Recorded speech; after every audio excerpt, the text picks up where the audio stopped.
Ciao a tutti. Davanti a me ho un VIVO Y21D e voglio mostrarvi come cambiare il timeout dello schermo su questo dispositivo.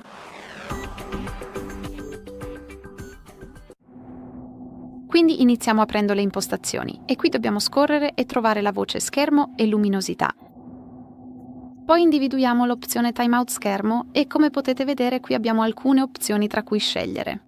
In alto abbiamo opzioni relativamente brevi come 15 o 30 secondi e in basso la più lunga che è 30 minuti. Quindi tutto quello che devi fare è toccare l'opzione che preferisci utilizzare. Io scelgo 10 minuti. Come puoi vedere viene subito selezionata e tornando indietro puoi notare che viene segnalata proprio qui, il che significa che da ora in poi, dopo 10 minuti di inattività, questo dispositivo si oscurerà. Va bene, questo è tutto. Grazie mille per aver guardato. Per favore iscriviti al canale e lascia un like.